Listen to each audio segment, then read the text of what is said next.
ជំរាបសួរទាំងអស់គ្នាថ្ងៃនេះខ្ញុំចង់ចែករំលែកប្រធានបទមួយទាក់ទងទៅនឹង Chat GPT ដែលជួយយើងនៅក្នុងការងាររៀនសូត្រទាំងនៅក្នុងសាកលវិទ្យាល័យទាំងនៅក្នុងថ្នាក់វិទ្យាល័យហើយសូម្បីតែថ្នាក់អនុវិទ្យាល័យណាខ្ញុំសង្កេតបច្ចុប្បន្នសូម្បីតែសិស្សានុសិស្សយើងនៅក្នុងថ្នាក់អនុវិទ្យាល័យក៏មានទូរស័ព្ទដែរអញ្ចឹងជារឿងចាំបាច់មែនទែនដែលសិស្សានុសិស្សរបស់យើងបើទោះសាលាប្រាប់យើងឬមិនប្រាប់យើងវាលែងសំខាន់លើខ្លួន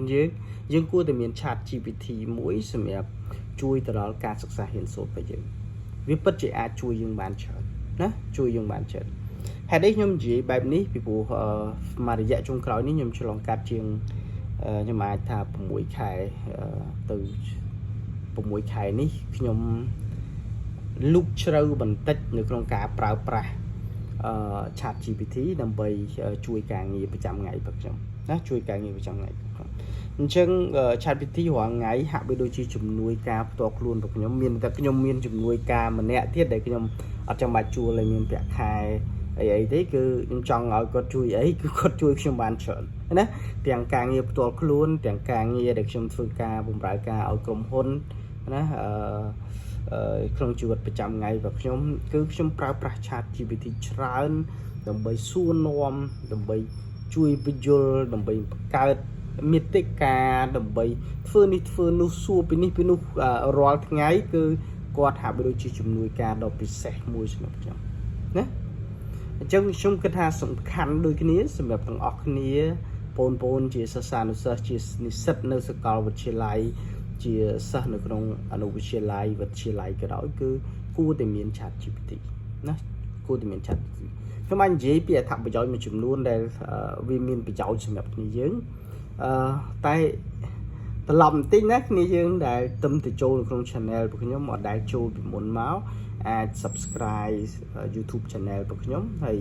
មានសំណួរអីអាច comment សួរនៅខាងក្រោមខ្ញុំនឹងព្យាយាមចូលរួមឆ្លើយនឹងសំណួររបស់គ្នាយើងបានណាបាទអញ្ចឹងនៅក្នុងស្រុកយើងខ្ញុំប្រហែលជាមិនច្បាស់ 100% ថាសាកលវិទ្យាល័យណាខ្លះគេបានជំរុញសិស្សានុសិស្សនិស្សិតឲ្យប្រើប្រាស់ Chat GPT ឬក៏ chatbot ផ្សេងៗដែលអាចជួយឬ app ផ្សេងៗដែលអាចជួយនៅក្នុងការងារសិក្សារៀនសូត្រទេប៉ុន្តែបច្ចុប្បន្ននេះខ្ញុំឃើញមានសាកលវិទ្យាល័យ2ដែលធ្វើការងារសកម្មហើយជាពិសេសដោយសារខ្ញុំនៅក្នុងវិស័យគ្រប់គ្រងធនធានមនុស្សខ្ញុំសម្ភាសបុគ្គលិកច្រើនគួរសមខ្ញុំជួបច្រើនអញ្ចឹងខ្ញុំអាចដឹងដូចជាសាកលវិទ្យាល័យ Paragon ឬក៏សាកលវិទ្យាល័យAUPP American University of Phnom Penh ណាសាកលវិទ្យាល័យ2នេះហាក់បីដូចជាជំរុញឬក៏យើងអាចនិយាយថាគាត់ឈានមុខនៅក្នុងការជំរុញសិស្សានុសិស្សមិនជាសិស្សានុសិស្សជានិស្សិតនៅក្នុងការប្រើប្រាស់ Chat GPT នៅក្នុងការសិក្សារៀនសូត្រណា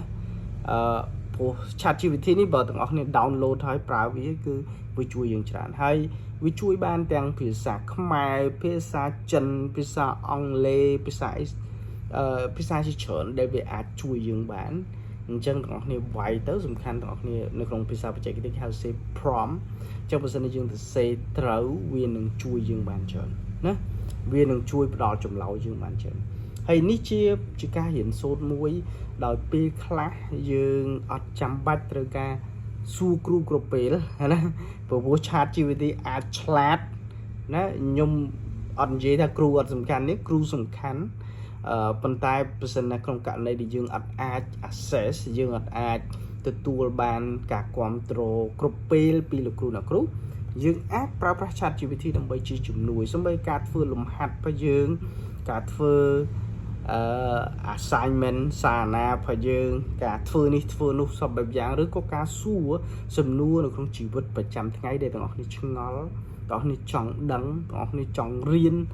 ស៊ីជម្រៅបន្ថែម Chat GPT អាចជួយទាំងអស់គ្នាបានច្រើនណាខ្ញុំនៅនិយាយនៅនេះខ្ញុំនិយាយរឿងតែ Chat GPT ប៉ុន្តែអាចមាន app ជាច្រើនទៀតដែលអាចជួយទាំងអស់គ្នាស្តៀងទៅនឹង Chat GPT ដែរអញ្ចឹងជារឿងចាំបាច់ដែលចំនួននេះហើយទាំងអស់គ្នាជា សិស្សសានុសិស្សឬក៏ជានិស្សិត